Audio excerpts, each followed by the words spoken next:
Hello friends, welcome back to my channel. आज के video में हम लोग डिस्कस कर रहे हैं रेलवे ग्रुप डी के प्रीवियस ईयर के क्वेश्चन, जिसमें आज हम लोग डिस्कस करने वाले हैं 20/9/2018 के सेकंड शिफ्ट के क्वेश्चन, जो हमारी सीरीज़ है प्लेटफॉर्म वाले मैथ के 3200 वाले जो सेट है उससे हमारी ये सीरीज़ चल रही है। ठीक है, तो चलिए शुरू करते हैं। तो आज का पहला क्वेश्चन है क्वेश्चन नंबर 2939। ठीक है, चलिए शुरू करते हैं। आज का पहला क्वेश्चन है, अब देखिए पहला क्वेश्चन में दिया हुआ है 3 भिन्न दिए हुए हैं और ये किस प्रकार के भिन्न है ये हमको बताना है। तो पहला भिन्न क्या दिया हुआ है 2/3, फिर है 4/6 और फिर है 6/9। तो ये किस प्रकार का भिन्न है ये हमको बताना है ऑप्शन से। तो अब देखिए इसको अगर सॉल्व करते हैं तो ये भी क्या आ जाएगा 2/3, इसको भी सॉल्व किया तो क्या आ जाएगा 2/3। तो सारे भिन्न का मान क्या हो गया 2/3, 2/3 और 2/3, यानी कि सभी भिन्न क्या हैं 2/3 है।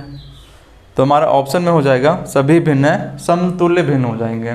सम मतलब क्या होता है बराबर, तो सभी भिन्न क्या है समतुल्य भिन्न है। ठीक है, आगे बढ़ते हैं। चलिए अगला क्वेश्चन है 40 नंबर। 40 में क्या कह रहा है, ए अकेला एक काम को 3 दिनों में कर रहा है, फिर बी अकेला इसी काम को 7 दिनों में समाप्त कर रहा है। तो ए और बी मिलकर 2 दिन काम कर रहे हैं। ठीक है, तो काम का कितना हिस्सा शेष बच रहा है। तो बहुत ही सिंपल सा क्वेश्चन है। ए अकेला किसी काम को 3 दिन में कर रहा है, फिर बी अकेला उसी काम को कितने दिनों में 7 दिनों में कर रहा है। ठीक है, फिर कह रहा है कि दोनों मिलकर अगर करते हैं तो कितना यूनिट काम कर रहे होंगे 21 यूनिट काम कर रहे होंगे। तो ये एक दिन में कर रहा होगा 7 यूनिट और ये 7 से 3 बार में, तो ये अकेला कितना कर रहा होगा 3 यूनिट काम कर रहा होगा। अगर ए और बी दोनों मिलकर करते हैं तो 7 और 3 10 यूनिट काम जो है एक दिन में कर रहे होंगे। तो कह रहा है हमसे कि 2 दिन तक ये लोग काम करते हैं, तो 2 दिन में कितना यूनिट कर दिए होंगे 10 दूना 20 यूनिट काम जो है ये लोग 2 दिन में कर चुके होंगे। तब शेष काम कितना बच गया, तो शेष पूरा काम है 21, 20 काम हो गया तो शेष कितना बच गया 1, और पूरा काम कितना था 21, तो 1/21 काम क्या है शेष बच गया। ठीक है, आगे बढ़ते हैं। ये 41 में क्या कह रहा है, 2 पाइप हैं ए और बी किसी खाली टंकी को 1.8 और 2.7 घंटे में भर रहे हैं। तब देखिए हम मान लेते हैं ए है जो भर रहा है 1.8 घंटे में, फिर बी है ये कितने 2.7 घंटे में भर रहा है। ठीक है, फिर कह रहा है कि सी जो है 4.5 घंटे में खाली कर रहा है, फिर सी जो है 4.5 घंटे में क्या है खाली करने वाला है। ठीक है, अब देखिए फिर कह रहा है कि टंकी जब खाली थी शुरू में तो ए और सी को खोला गया, फिर क्या किया कुछ घंटे के बाद ए को बंद करके बी और सी को चालू रखा गया है। ठीक है, तो इस प्रकार टंकी को भरने में कुल 5.5 घंटे लगते हैं। तो हमसे पूछ रहा है कि पाइप बी जो है उसको कितने घंटे तक हम लोग चालू रखे हैं। ठीक है, चलिए अच्छा क्वेश्चन है बहुत ही, इसको देखते हैं सॉल्व करते हैं। अब देखिए जहाँ भी अभी के पहले क्वेश्चन में क्या करता था बहुत इजी दे देते हैं 2 दिन 3 दिन 4 दिन देते हैं, लेकिन अभी का क्वेश्चन में क्या हो रहा है कि पॉइंट में हमारा देता है 1.8 2.7 4.5 ऐसे दिया हुआ है। तो इसका देखिए एलसीएम लेने के लिए सबसे अच्छा तरीका है कि इसको सिंपल कर ले पहले। तो 1.8 को क्या लिख सकते हैं हम लोग 18/10 लिख सकते हैं, इसको क्या लिख सकते हैं 27/10, इसको क्या लिख सकते हैं 45/10। अब इसको सॉल्व करें तो क्या हो जाएगा 9 से 5, ये 5 से 9 बार में और 5 से ये 2 बार में कट जाएगा। ये तो वैसे ही है, इसको काटेंगे तो 2 से 9 बार में और 2 से 5 बार में। अब देखिए 1.8 की जगह हम क्या लिख सकते हैं 9/5 लिख सकते हैं। ठीक है, अब देखिए इसके जगह पे क्या लिख सकते हैं 27/10 और इसकी जगह पे क्या लिख सकते हैं 9/2। ठीक है, ये लिख सकते हैं। अब देखिए इसका एलसीएम लेना आसान हो गया हमारे लिए, जहाँ इसका एलसीएम लेना कठिन था अब ये आसान हो गया। इसका एलसीएम लेंगे तो क्या आ जाएगा 27। भिन्न का एलसीएम लेने तो पता होगा आपको, भिन्न का एलसीएम कैसे लेते हैं ऊपर वाले का एलसीएम और नीचे वाले का एचसीएफ। तो ये क्या गया 27 आ गया। अब देखिए 9/5 को 27 से अगर भाग लगाएंगे तो क्या आ जाएगा 9 3 के 27, 3 पंजे 15 बार में कट जाएगा ये। फिर ये 10 बार में और ये 9 तिया 27 और 3 गुना 2 6, तो 6 क्या है, माइनस वाला है। सी क्या करता है, माइनस कर रहा है, ठीक है। अब देखिए ये ए का, बी का और सी का हो गया। अब हमसे कह रहा है शुरू में जो है ए और सी को चालू रखते हैं। अगर ए और सी दोनों को चालू रखेंगे तो कितना यूनिट काम होगा, ए 15 और ये क्या 6 माइनस में है, तो ये 9 यूनिट काम होगा हमारा। फिर है बी और सी को रखते हैं तो हमारा होगा 10 और 6 क्या हो जाएगा 4, ठीक है। चलिए अब हमसे बोल रहा है कि कुछ घंटे के बाद ए को बंद कर देते हैं, ठीक है। तो यानी मान लेते हैं ए को हम लोग टी घंटे तक चालू रखते हैं, तो ए और सी जो क्या होंगे टी घंटे तक चालू रहेंगे, ठीक है। चलिए ए और सी करते कितना है, 9 घंटे कर रहे हैं, तो इसको हम टी घंटे तक चालू रखे हैं। फिर प्लस बी और सी, तो अब देखिए बी और सी कर रहे कितने रहे, 4 यूनिट काम कर रहे हैं, तो ये कितने घंटे तक रहे हमको चालू, तो देखिए टोटल टाइम जो है वो लगा है हमको 5.5 घंटे, टोटल टाइम तो यही लगा है। अब इसमें से टी घंटे जो है ए ले लिया, तो बाकी का टाइम क्या होगा, बी कर रहा होगा उसमें, तो बी क्या हो जाएगा 5.5 माइनस का टी घंटे, इतने घंटे तक काम किया होगा। अब ये क्या हो गया, टोटल वर्क आ गया हमारा, टोटल वर्क क्या है 27, यही तो है टोटल वर्क हमारा, ठीक है। अब इसको सॉल्व करते हैं, टी का वैल्यू आ जाएगा यहाँ से, तो ये हो जाएगा 9t प्लस 4 में से गुना होगा तो ये बना देगा 22 माइनस का 4t बराबर क्या हो जाएगा 27। अब यहाँ देखिए 9 में से 4 गया तो 5t बराबर क्या हो जाएगा 22 में से चला जाएगा तो बना देगा 5, t का वैल्यू क्या आ गया 1 आ गया। अब t का वैल्यू 1 आ गया, इससे हम लोग क्या समझ रहे हैं कि a जो है t घंटे तक चालू रहा है, यानी कि a कितने घंटे तक चालू रहा होगा, 1 घंटे तक चालू रहा है, ठीक है। अब हमसे क्वेश्चन में पूछ रहा है कि b को कितने घंटे तक चालू रखा गया है, तो b कितना घंटे चालू रहा होगा, तो a जो है 1 घंटे है, टोटल टाइम हमारा 5.5 घंटा है, तो b क्या रहा होगा, b क्या रहा होगा 5.5 माइनस का 1, तो ये क्या होगा 4.5 घंटे क्या होगा b जो है चालू रहा होगा, ठीक है। चलिए आगे बढ़ते हैं। अब 42 में क्या कह रहा है ये देख लेते हैं। 42 में कह रहा है एक कक्षा के 3 छात्रों में एक परीक्षा का औसत अंक जो है 25 में से 18 है, ठीक है।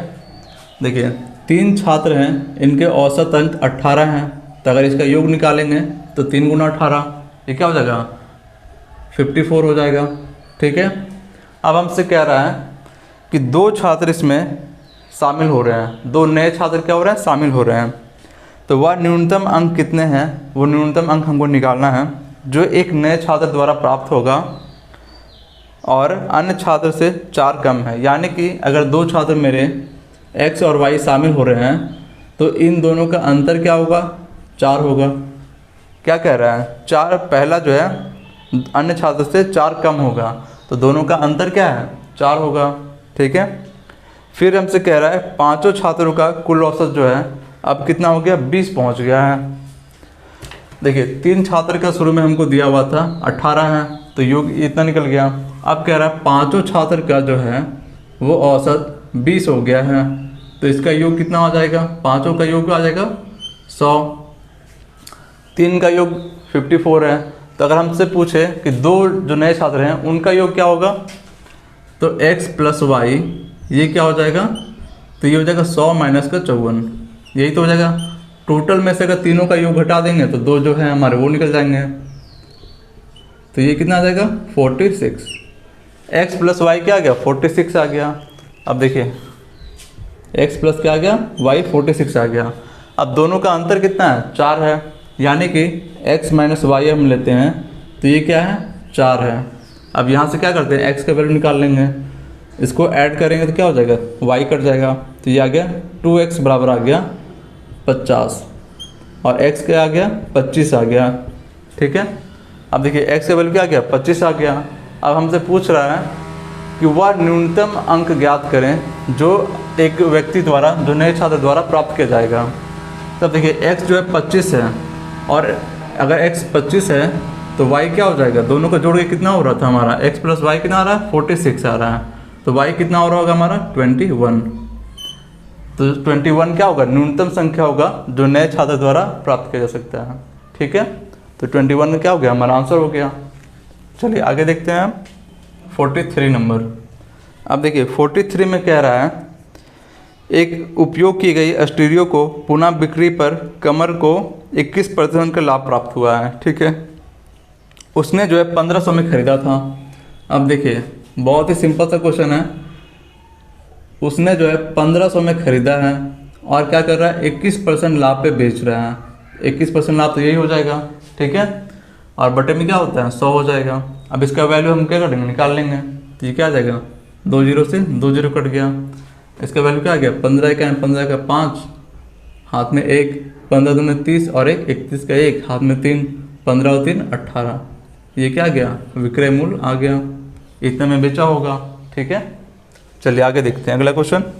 चलिए अगला क्वेश्चन है 44 में क्या कह रहा है, 15 संतरों का क्रय मूल्य 20 संतरों के विक्रय मूल्य के बराबर है। ऐसे क्वेश्चन बहुत आते हैं एग्जाम में और बहुत ही सिंपल सा क्वेश्चन है।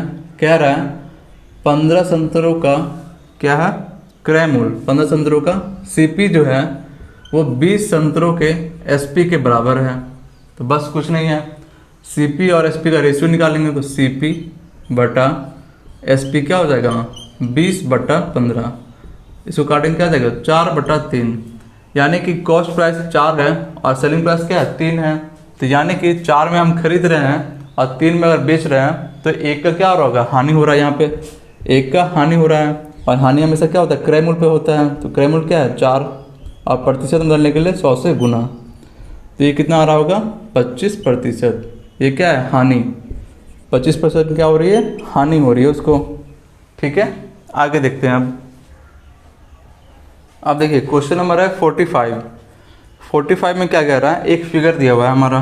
ठीक है, एक फिगर बना लेते हैं पहले।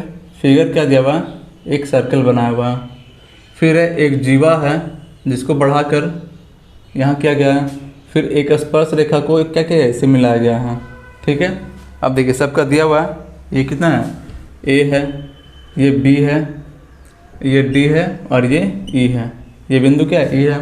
ठीक है, अब जिसका वैल्यू दिया है उसको रख देते हैं। ए बी जो है 9 है, ए बी कितना है, 9 है और ये 3 है और डी का वैल्यू हमको निकालना है। तो बहुत ही सिंपल सा क्वेश्चन है, एक छोटा सा फॉर्मूला अगर याद रखते हैं तो ऐसे क्वेश्चन जो है बहुत सिंपल बन जाएंगे। देखिए एक फार्मूला होता है डी ई, जो ये भुजा है ये वाला, डी ई स्क्वायर होता है पूरा भुजा ए डी और गुना ये वाला बी डी, ये होता है फार्मूला। अगर ये फार्मूला याद रहेगा तो ऐसे क्वेश्चन बनाने में आपको बहुत ही कम समय में बन जाएगा। तो देखिए डी जो हो गया, ये क्या हो जाएगा, ए डी कितना हो जाएगा, 9 और 3 12 और बी डी क्या है, 3 है, तो ये 3 हो गया। अब देखिए डी जो है ये क्या हो जाएगा, √12 36, ये क्या आ गया, 6 आ गया। ठीक है, चलिए आगे देखते हैं। अब अगला क्वेश्चन है 46 नंबर। अब देखिए 46 में कह रहा है धातु के एक टुकड़े का क्षेत्रफल क्या होगा जो समांतर चतुर्भुज के रूप में है। यानी कि समांतर चतुर्भुज का हमको क्षेत्रफल निकालना है जिसका आधार 20 है और ऊंचाई 5.4 है। तो ये तो बहुत सिंपल है। समांतर चतुर्भुज का क्षेत्रफल क्या होता है, समांतर चतुर्भुज का क्षेत्रफल क्या होता है, ये सिंपल होता है एकदम, आधार गुना ऊंचाई। ठीक है, जैसे हम लोग त्रिभुज का फॉर्मूला पढ़े हैं 1/2 गुना आधार गुना ऊंचाई। तो इसमें क्या होता है, 1/2 जो है उसके जगह पे सिर्फ आधार गुना ऊंचाई होता है। तो आधार हमारा कितना दिया हुआ है, आधार दिया हुआ है 20 दिया हुआ है और ऊंचाई कितना दिया हुआ है, 5.4 दिया हुआ है। तो इसको सॉल्व करेंगे क्या हो जाएगा, 1 0 से 1 0 कट गया और ये क्या आ गया, 4 दूना 8 5 10 108, क्षेत्रफल क्या आ गया, 108। ठीक है, आगे देखते हैं 47 में क्या है, बहुत ही सिंपल सा क्वेश्चन है। कह रहा है 56 के वर्ग का इकाई स्थान क्या होगा। तो देखिए 56 है तो इसके लास्ट में क्या है, 6 है। 56 में 6 का स्क्वायर हमेशा क्या होता है, लास्ट में जो भी आएगा 6 ही आएगा, 6 6 36 ऐसे। तो किसका होगा, इकाई अंक हमेशा 6 ही होगा। तो ये ऑप्शन नंबर डी हमारा आंसर है। ठीक है, आगे देखते हैं अगला क्वेश्चन है 48।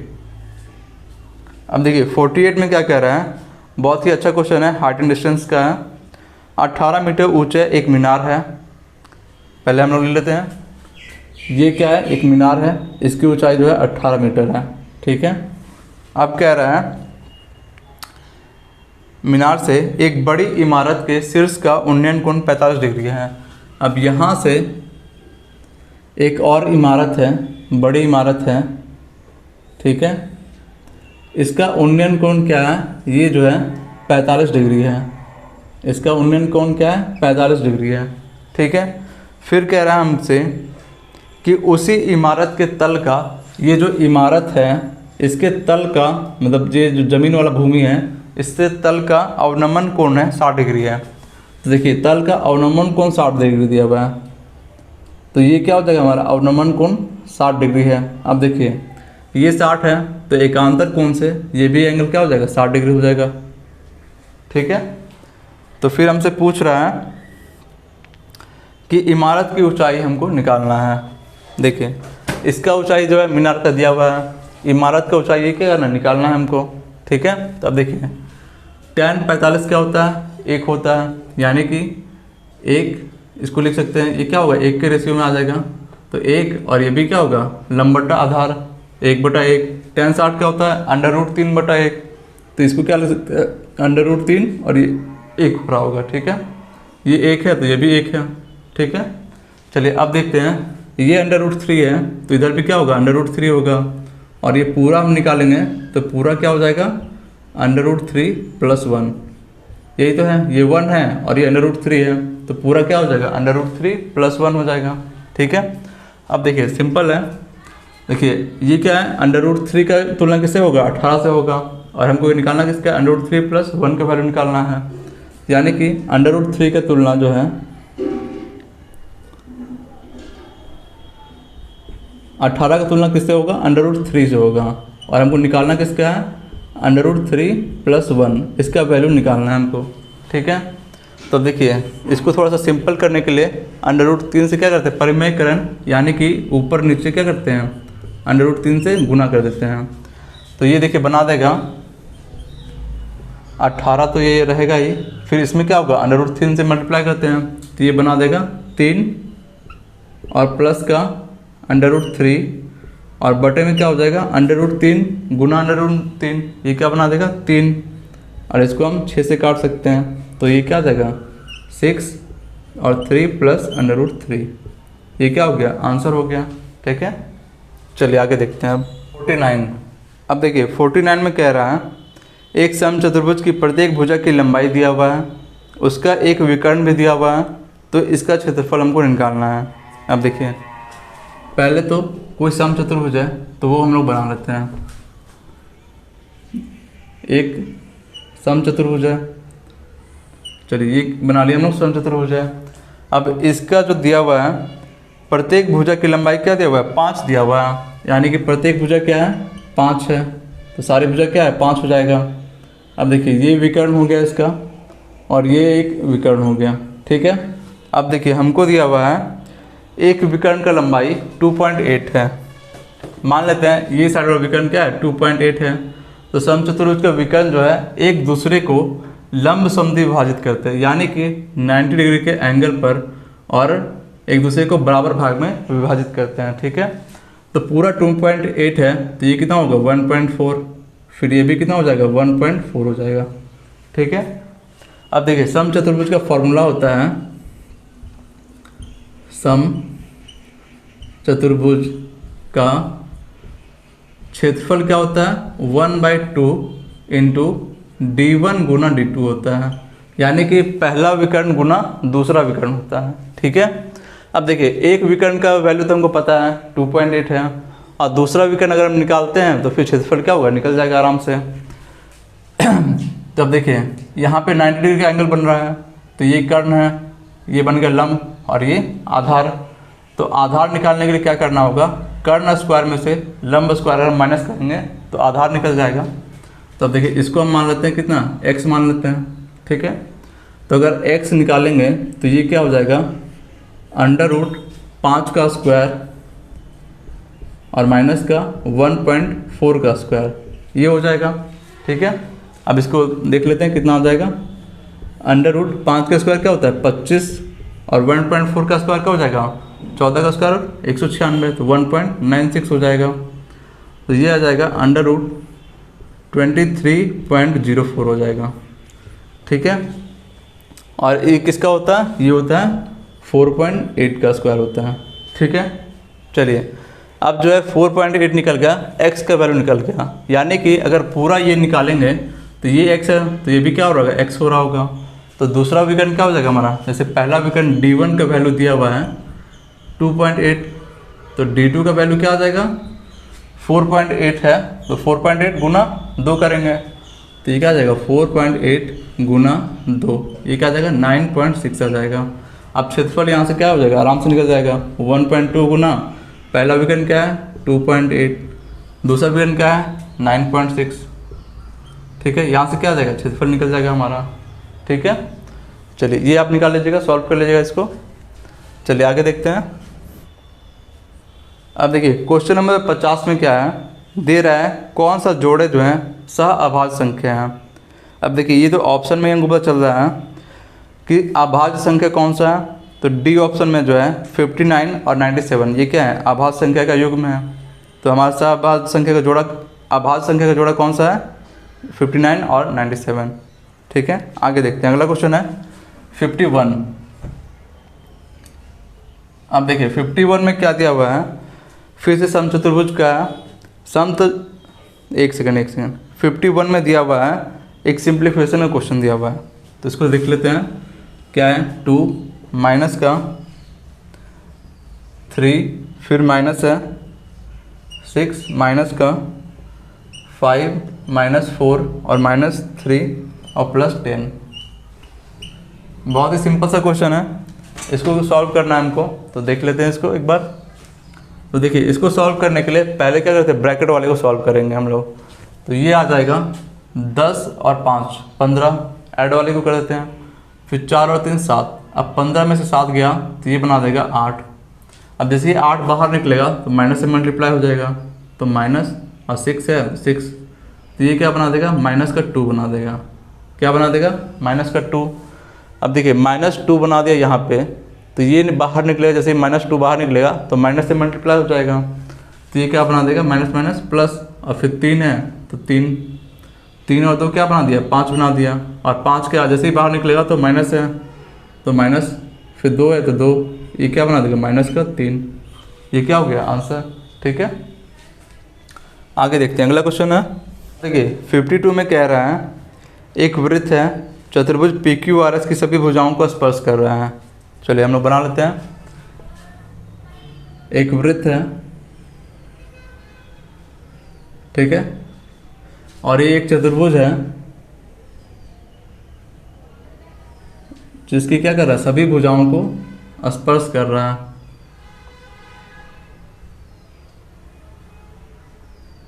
ठीक है।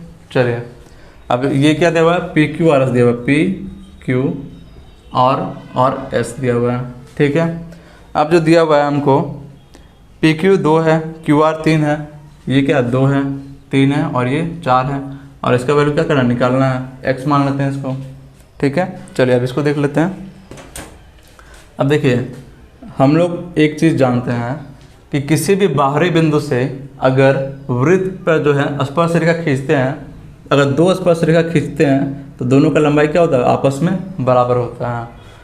तो ये भी है बाहरी बिंदु से क्या होगा, अगर स्पर्श रेखा खींच रहे हैं तो दोनों स्पर्श रेखा क्या होगा बराबर होगा, तो ये दोनों भी बराबर होगा, ये दोनों भी बराबर होगा।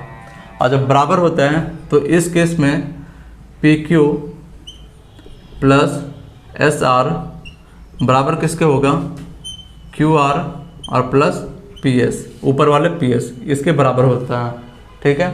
तो यहाँ से निकल जाएगा PQ कितना है 2 और SR कितना है 4 और QR कितना है 3 और PS हमको निकालना है, ठीक है। तो ये कितना हो जाएगा 6 और इधर माइनस बराबर क्या हो जाएगा PS, यानी कि PS हमारा क्या आ गया 6 में से 3 गया तो 3, ठीक है। ये हमारा आंसर हो गया। चलिए अगला क्वेश्चन देखते हैं। देखिए 53 में क्या कह रहा है, फिर से एक सिंप्लीफिकेशन का क्वेश्चन दिया हुआ है, सॉल्व करते हैं। -5 फिर क्या है 20 माइनस का -2 और मल्टीप्लाई में क्या है -8 है, यही दिया हुआ है, ठीक है। चलिए इसको सॉल्व करते हैं। तो सबसे पहले क्या करते हैं हम लोग ब्रैकेट वाले को सॉल्व करते हैं। ठीक है। तो अब देखिए सबसे पहले गुना हो जाएगा, तो गुना कितना हो जाएगा, माइनस माइनस प्लस और 8 दूना 16, तो यानी कि यहाँ पे हो जाएगा 16 बना देगा। अब 16 जैसे ही यहाँ से बाहर आएगा तो माइनस है, तो माइनस से मल्टीप्लाई हो जाएगा, और ये कितना है 20, तो 16 में अगर 20 में से 16 गया तो बना देगा 4, और मल्टीप्लाई किससे हो जाएगा -5 से, तो ये क्या बना देगा माइनस का 20 बना देगा, ठीक है। अब 54 में क्या कह रहा है, एक प्रयोग के दौरान बैक्टीरियो की गणना जो है 2.5% जो है हर घंटे बढ़ रही है। तो शुरुआत में उनकी संख्या जो है दिया हुआ है, फिर 2 घंटे के बाद जो है उनकी कितनी संख्या हो जाएगी ये हमको निकालना है। तो अब देखिए बैक्टीरिया का संख्या जो है शुरुआत में कितना था 512 और ये 1000, ठीक है। अब जो है 2.5% यानी कि 2.5% जो है हर घंटे बढ़ रही है, तो यानी कि 2.5% बढ़ रही है, तो 102.5 क्या हो रही है हर घंटे बढ़ रही है, तो बटे 100, फिर ये 2 घंटे में कितना हो जाएगी, तो ये हमको निकालना है, तो ये 100। अब देखिए सिंपल है, इसको सॉल्व करते हैं तो क्या आ जाएगा, पॉइंट हटाएं तो बटे में क्या हो जाएगा 2 0 और हो जाएगा, ठीक है। अब इसको सॉल्व करते हैं तो 2 से 2 0 कट गया, 1 से 1 0 कट गया। अब देखिए 5 से काटेंगे तो ये 41 बार में, फिर 5 से ये 4 बार में, ठीक है। फिर 5 से इसको काटते हैं तो ये कट जाएगा 5 से 2 0 और 5, फिर 5 से ये काटेंगे तो 2 बार में, फिर 4 है तो 4 से ये कितने बार में कट रहा होगा, 4 से 128 बार में कट रहा है, फिर 2 से काटेंगे तो ये 64 बार में कट जाएगा, ठीक है। अब देखिए सिंपल है, सबको क्या करना होगा मल्टीप्लाई करेंगे, हमारा आंसर आ जाएगा क्या है 64 मल्टीप्लाई 205 और क्या है फिर 41, इसको मल्टीप्लाई करेंगे तो आंसर आ जाएगा 537,920, ये क्या होगा आंसर आएगा, ठीक है। चलिए आगे देखते हैं। तो नंबर है 55 में क्या कह रहा है, फिर से एक समचतुर्भुज से रिलेटेड क्वेश्चन है। तो फिर दिया हुआ है समचतुर्भुज का क्षेत्रफल दिया हुआ है, इसका एक विकर्ण दिया हुआ है, और हमको क्या निकालना है, इसकी जो है प्रत्येक भुजा की लंबाई क्या होगी वो हमको निकालना है। तो देखिए बहुत ही सिंपल है, इसका क्षेत्रफल क्या हम बताए हैं, क्षेत्रफल क्या होता है 1/2 गुना d1 गुना d2 होता है, ठीक है, यही होता है। अब देखिए क्षेत्रफल क्या दिया हुआ है 216 दिया, क्षेत्रफल क्या है 216 है, और बराबर 1/2, और पहला विकर्ण दिया हुआ है 24 सेंटीमीटर दिया हुआ है, पहला विकर्ण क्या है 24 है, तो d2 है, d2 का वैल्यू क्या कर लेंगे निकाल लेंगे यहाँ से हम लोग। तो अब देखिए d2 हो जाएगा 2 से काटेंगे 12 बार में, तो d2 क्या हो जाएगा 216 और बटे में क्या हो जाएगा 12 हो जाएगा। इसको सॉल्व करते हैं तो कितने बार में कट जाएगा, 12 से 1 बार में, फिर 9 बच गया तो 8 बार में, तो d2 का वैल्यू क्या आ गया 18 आ गया। यानी कि अगर फिगर हम लोग बनाते हैं तो फिगर हमारा कैसा बन रहा होगा, ये फिगर बन रहा होगा, और हम बता चुके हैं इसके पहले वाले क्वेश्चन में कि विकर्ण जो है एक दूसरे को लंब समद्वि विभाजित करते हैं, यानी कि हर एंगल क्या बनाते हैं 90 डिग्री का बनाते हैं, और एक दूसरे को क्या होते हैं आपस में बराबर होते हैं, ये दोनों बराबर होगा और ये दोनों बराबर होगा। अगर हम मानते हैं कि ये जो है पहला विकर्ण है, तो पहला विकर्ण क्या था 24 था, तो यानी कि ये जो है 12 और ये भी क्या है 12, दूसरा विकर्ण क्या है 18 आया है, तो यानी कि ये 9 होगा तो ये भी 9 होगा, ठीक है। अब हमसे प्रत्येक भुजा की लंबाई पूछा है, तो बहुत ही सिंपल है, तो ये क्या है 90 डिग्री का एंगल है, तो इसके सामने का कर्ण, तो ये क्या है कर्ण है, कर्ण क्या होता है लंब स्क्वायर प्लस आधार स्क्वायर, तो प्रत्येक भुजा मानते हैं ए है, तो ए क्या हो जाएगा यहाँ लिख लेते हैं, ए हो जाएगा √12 का स्क्वायर और प्लस 9 का स्क्वायर, ये हो जाएगा। तो ये क्या आ जाएगा 12 का स्क्वायर 144 और प्लस 9 का स्क्वायर 81, ये जोड़ के आ जाएगा 225, ये क्या हो जाएगा 15, तो प्रत्येक भुजा की लंबाई क्या निकल गई 15 निकल गई, ठीक है। अब देखिए क्वेश्चन नंबर है 56। अब देखिए 56 में कह रहा है एक समीकरण दिया हुआ है हमको, क्या दिया हुआ है 2x⁻m है, फिर है प्लस x³ माइनस का 3x² माइनस का 26, ठीक है, ये दिया हुआ है। और क्या दिया हुआ है, x-2 से क्या है, विभाज्य है। x-2 से क्या है, विभाज्य है, ठीक है। नहीं, x-2 से क्या कर रहे हैं, अगर भाग दे रहे हैं तो शेष हमारा 994 बच रहा है। तो m का वैल्यू हमको निकालना है। यानी कि अगर इस समीकरण में x का वैल्यू क्या रखेंगे, 2 रखेंगे, x-2 का वैल्यू क्या 0 होगा। तो यानी x का वैल्यू 2 रखेंगे तो ये शेषफल जो हमको 994 देगा। तो पहले रख के देख लेते हैं। x के जहाँ पे क्या रखते हैं, 2 रखते हैं। तो 2 गुना 2 का पावर m प्लस 2 रखते हैं तो 2 का पावर 3 क्या हो जाएगा, 8 हो जाएगा। माइनस 2 दूना 4 दिए 12, तो -12 और -26। अगर ये इसको 2 रखते हैं तो शेषफल क्या देगा हमको, 994। यही क्या होगा, शेषफल दे रहा होगा, ठीक है। अब इसको सॉल्व करते हैं। शेषफल यही था 994, कहाँ गया, ठीक है। चलिए अब इसको सॉल्व कर लेते हैं। तो ये देखिए 2 गुना है तो ये क्या बना देगा, 2 का पावर m + 1। फिर है, अब देखिए 8 में से 12 गया तो -4, अब -4 ये जुट गया तो क्या बना देगा, -30 बना देगा। तो ये क्या हो जाएगा, 994 और -30 है तो वहाँ क्या हो जाएगा, +30 बना देगा, ठीक है। समझ में आया यहाँ तक। अब इसको सॉल्व करते हैं तो ये आ जाएगा 4 और 9 और 3 12 का 2 हाथ में 1 और ये बना देगा 224, ठीक है। अब 2 का पावर बना दिया, इसका क्या आ गया, 2 का पावर m + 1, ये क्या आ गया 224। अब 224 जो होता है ये किसका मान होता है, तो 2 का पावर 10 का मान क्या होता है, 224। तो m + 1 ये क्या आ गया 10, तो m क्या आ गया 9, ठीक है। m का वैल्यू क्या हो गया, 9 आ गया।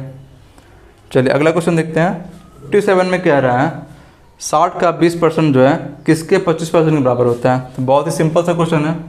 कह रहा है 60 का 20% जो है वो किसके, यानी x मान लेते हैं। x के कितने हैं, 25% के बराबर होता है। x के 25% के बराबर होता है। x का वैल्यू निकालना है। बहुत ही सिंपल सा क्वेश्चन है। देखिए 100 से 100 कट गया, फिर है 5 से 4 बार में और 5 से 5 बार में, फिर 5 से कितने कट गया, 12 बार में कट गया। तो x का वैल्यू क्या आ गया, 12 चौक 48। ये क्या हो गया, आंसर हो गया, ठीक है। आगे देखते हैं अगला क्वेश्चन। 58 में क्या दिया हुआ है, मृदुला जो है पालतू जानवरों की छोटी दुकान चला रही है, ठीक है। उसका व्यय वितरण दिया हुआ है। अधिप्राप्ति पर वो 90%, किराए व बिजली के भुगतान करने पर 10% दे रही है, ठीक है। तो हमसे पूछ रहा है कि बिजली पर जो है 15,000 खर्च कर रही है, तो प्रत्येक माह जो है अधिप्राप्ति पे कितना खर्च कर रही है। बहुत ही सिंपल सा क्वेश्चन है। क्या दिया हुआ है, बिजली पर जो है वो 10% खर्च कर रही है और ये 10% का वैल्यू क्या दिया हुआ है, 15,000 दिया हुआ है, ठीक है। तो बहुत ही सिंपल सा क्वेश्चन है। 10% का वैल्यू दिया हुआ है तो 1% का वैल्यू क्या हो जाएगा, 1500 हो जाएगा।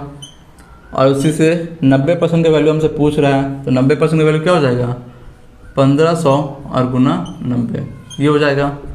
तो ये बना देगा 3 0 और 15 9 135। तो ये बना दे, इसको हम क्या लिखते हैं, 1.35 लाख, ये लिख सकते हैं, ठीक है। अगला क्वेश्चन देखते हैं। अब देखिए अगला क्वेश्चन है 59 में क्या कह रहा है, किस संख्या का शांत दशमलव प्रसार होगा। तो शांत दशमलव हम लोग किसको कहते हैं, शांत उसको कहते हैं यानी कि अगर किसी संख्या को हम भाग लगाएं तो वो पूरा पूरा कट जाए। यानी कि अगर पूर्णांक में नहीं कट रहा है तो पॉइंट के बाद जो है वो किसी में 2 अंक 3 अंक के बाद पूरा पूरा कट जाए, उसी को हम लोग क्या कहते हैं, शांत कहते हैं। और अशांत उसको कहते हैं जो कभी कटे ही ना, पॉइंट के बाद भी क्या हो, एक ही संख्या रिपीट होते चला जाए, ठीक है। तो उसको हम लोग कहते हैं आवर्ती दशमलव में कहते हैं। तो यहाँ हमसे पूछ रहा है कौन सा संख्या जो है शांत दशमलव प्रसार होगा, ठीक है। संख्या दिया हुआ है हमारा 61/110, फिर दिया हुआ है 47/150, फिर दिया हुआ है 57/120, फिर दिया है 43 और बटे में है 140। तो किसका जो है शांत दशमलव प्रसार होगा। तो शांत दशमलव बताएं, इससे पहले भी हम लोग क्वेश्चन सॉल्व किए हैं तो उसमें हम लोग अशांत बता देते हैं कि अशांत कौन होता था, जिसके हर में जो है 2 या 5 के अलावा कोई और संख्या होनी चाहिए। जैसे 3, 4, 6, 8, 9 ऐसे क्या हो कोई संख्या हो तो वो क्या होती है, आसान दशमलव होती है।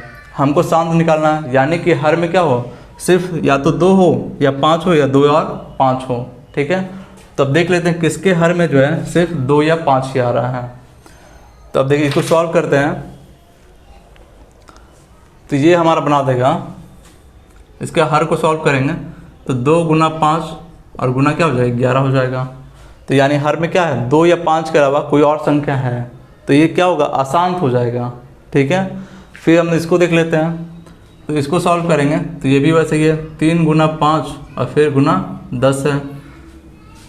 तो ये भी क्या है 2 या 5 के अलावा, इसको भी करेंगे तो 2 गुना 5 ही आएगा। तो 2 और 5 के अलावा क्या है 3 एक संख्या मौजूद है, तो ये भी क्या हो गया अशांत का उदाहरण हो गया। ठीक है, अब इसको देख लेते हैं। तो 3 से ये 19 बार में लग रहा होगा और 3 से ये 4 बार में लग रहा है। ठीक है, अब 40 को देख लेते हैं। तो ये हो जाएगा 2 गुना 2 गुना 2 और गुना 5। तो इसके देखिए इसके हर में क्या आ रहा है, सिर्फ क्या आ रहा है 2 या फिर 5 ही आ रहा है, इसके अलावा कोई और संख्या नहीं आ रहा है। यानी कि आंसर क्या हो जाएगा हमारा 57/120। अगले ऑप्शन को चेक करने की ज़रूरत भी नहीं है, ज़रूरत अगर चेक भी करेंगे तो क्या हो रहा होगा अशांत आ रहा होगा। ठीक है, अगला क्वेश्चन देखते हैं। अब देखिए अगला क्वेश्चन में क्या कह रहा है, एक पाई चार्ट दिया हुआ है, 2017 का एक पाई चार्ट दिया हुआ है। ठीक है, फिर हमको दे रहा है कि सभी बैंकों के अंतर्गत कुल एनपीए जो है 300 लाख है। ठीक है, तो सी का जो है वो निकालना है हमको। देखिए टोटल जो है हमको 300 लाख दिया हुआ है। फिर है सी के अंतर कितना है, सी का कितना है 15% का है, तो इसका 15% निकालेंगे तो जो आएगा वो क्या होगा आंसर हो जाएगा। 2 जीरो से 2 जीरो कट गया, 15 3 45, ये क्या हो गया आंसर हो गया। ठीक है, अगला क्वेश्चन देखते हैं। अगला क्वेश्चन है 61 नंबर। 61 में क्या कह रहा है, एक स्पोर्ट्स एसेसरीज की दुकान है, तुरंत पंजीकरण पर 200 का प्रवेश शुल्क लगा रही है। ठीक है, और वह उम्मीद कर रही है कि हम जो है 300 लोगों को शामिल कर लेंगे, इसमें 300 लोगों का प्रवेश करवा लेंगे। लेकिन होता क्या है कि वो सिर्फ 200 का ही प्रवेश करवा पाते हैं। ठीक है, तब हमसे पूछ रहा है कि उनकी 300 प्रविष्टियों की शुरुआती अपेक्षाओं की तुलना में अब जो है कितना राशि हमको कम मिला है, कितना पैसा कम मिला है, ये हमको निकालना है।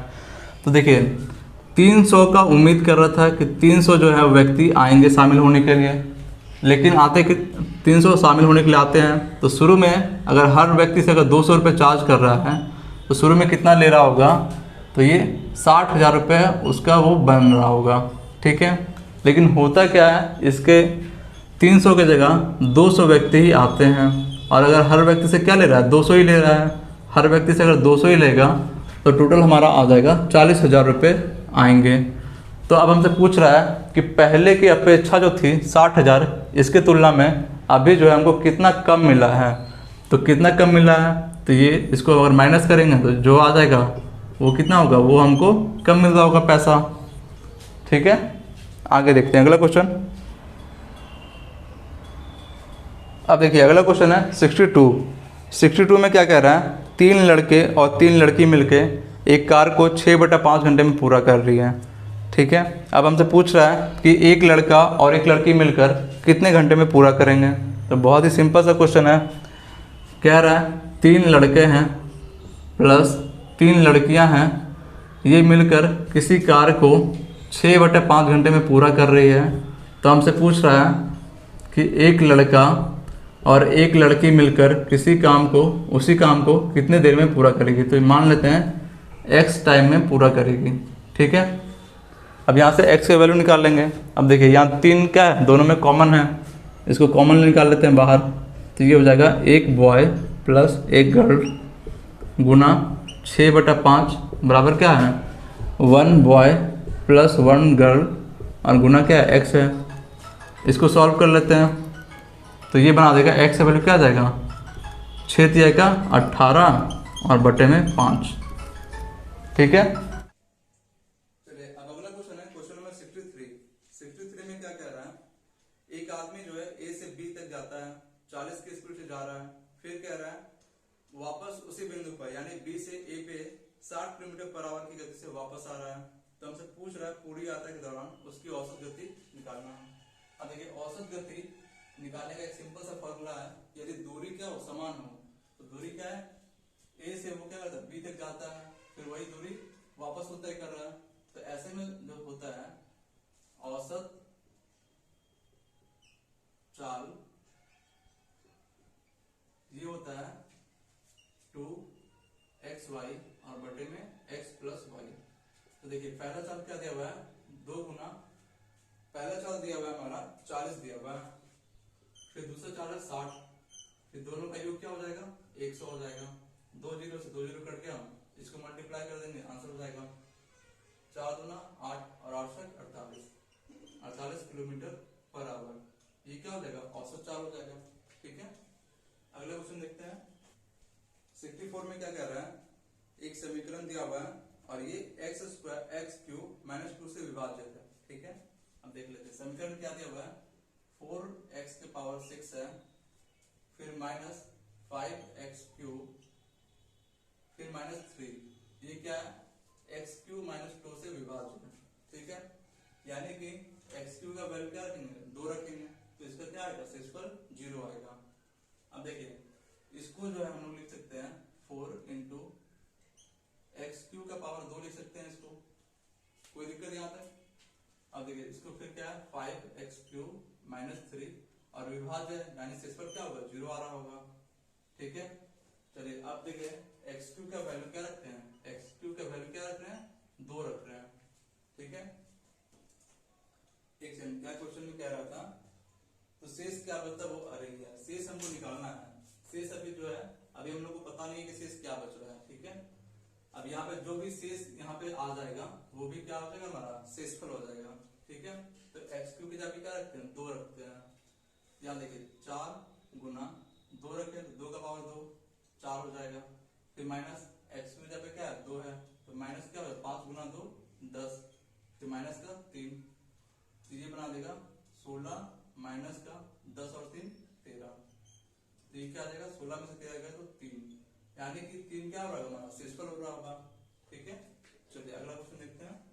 बहुत ही सिंपल सा क्वेश्चन है, 3/15 प्लस 13/14 माइनस 19/21 प्लस 31/35 और माइनस 23/30।